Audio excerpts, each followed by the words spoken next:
Hello,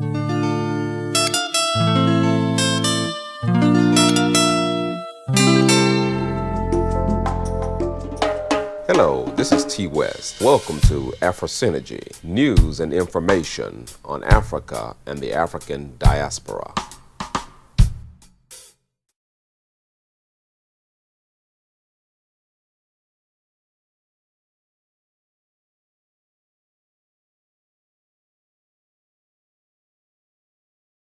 Assault weapon to kill 12 people and wound 58. CNN's Ed Lavandera is live outside the courthouse in Centennial, Colorado. Ed, tell me about what happened today.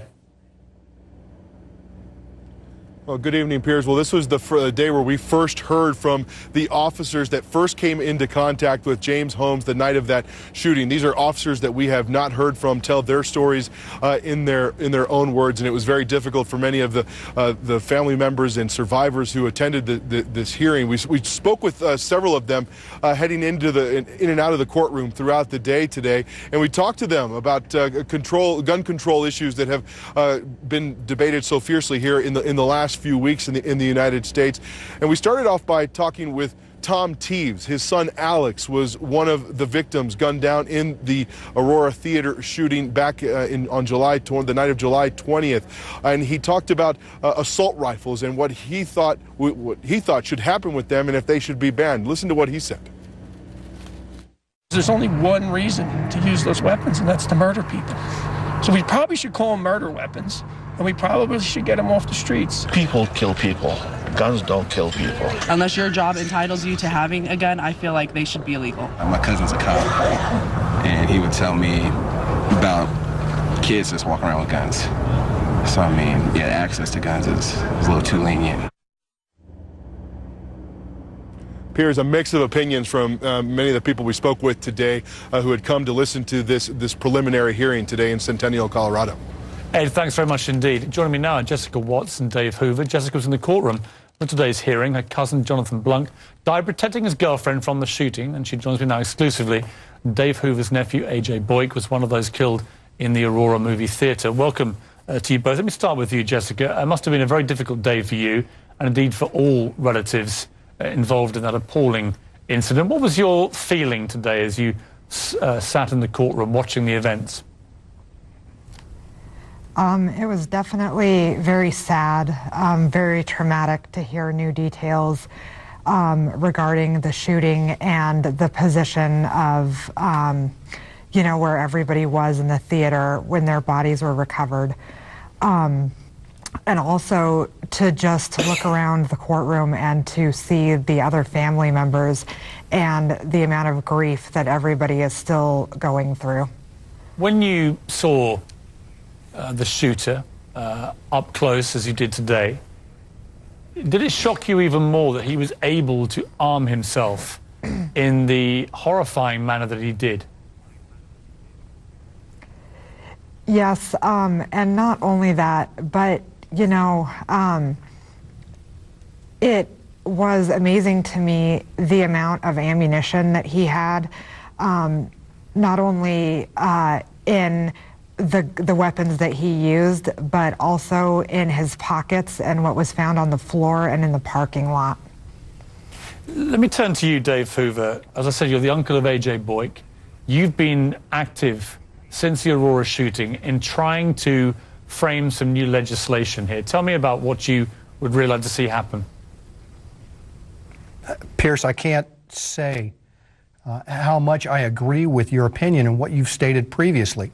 I appreciate you having your First Amendment right, and I am glad you're speaking out, because that's exactly what we need to do, is have a conversation, a reasonable conversation. This country needs to realize that we need to make sure that these guns are not in the hands of those who shouldn't have them. They need to be in the hands, and an AR-15 or an M16, same weapon, just a different designation, needs to be in the hands of the military or police only. High-capacity magazines have no place in the world of hunting, and what we need to do is make sure that people can protect themselves at home and protect their families, but we do not need to be throwing more guns out there on the street to be used by criminals. And we need to have a framework, at least something set in place, that will tell our community and our country This is not right. This is where we're going to live. Guns do not need to be out there. Like I can go buy a loaf of bread. I mean, it's insane to be able to do that. Nobody wants to come in and say that if I'm a depressed individual going through a rough time in life, we're going to come take your guns away. But if you're talking to a therapist and you're saying, I'm going down to the theater or I'm going to church and I'm going to wreak havoc, that person does not need to have a gun or access to a gun. They should be having their background checked. They should be anybody who is a reasonable gun owner, of which I am. I hunt. I went hunting this year. I harvested my deer. I'm happy to go through any background check, and I expect that any other gun owner in this country is going to go through the same background check that I am. Dave, thank you very much for joining me, and indeed to you, Jessica. Anyone who's watched this show over the past few weeks knows I've taken a pretty strong stand on guns in America. It's not escaped the notice of supporters of gun rights, and it's led to a petition on the White House official website, no less. It's entitled, and I quote, "Deport British citizen Piers Morgan for attacking Second Amendment." Take a look. More than 104,000 people have signed it so far. And joining me now is one of the people behind the petition, Alex Jones. He's host of the Alex Jones Show. Welcome to you. Piers, thanks for having me. Why do you want to deport me? Well, we did it as a way to bring attention to the fact that we have all of these foreigners and the Russian government, the official Chinese government.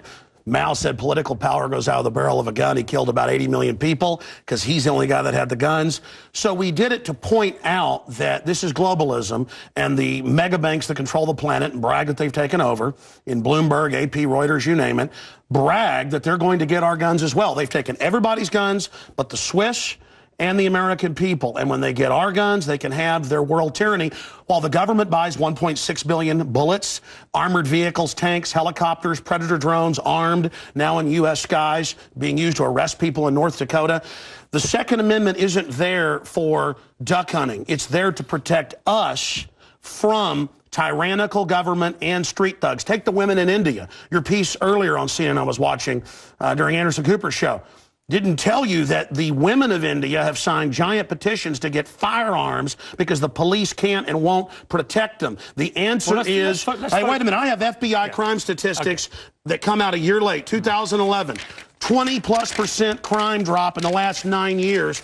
Real violent crime, because more guns means less crime. Britain took the guns 15, 16 years ago, tripling of your overall violent crime. True, we have a higher gun violence level, but overall mugging, stabbings, deaths, those men raped that woman in India to death with an iron rod 4 feet long. You can't ban the iron rods. The guns, the iron rods, Piers, didn't do it. The tyrants did it. Hitler took the guns. Stalin took the guns. Mao took the guns. Fidel Castro took the guns. Hugo Chavez took the guns. And I'm here to tell you, 1776 will commence again if you try to take our firearms. Doesn't matter how many lemmings you get out there on the street begging for them to have their guns taken. We will not relinquish them. Do you understand? And that's why you're going to fail, and the establishment knows no matter how much propaganda, the Republic will rise again when you attempt to take our guns. My family in the Texas Revolution against Santa Anna, my family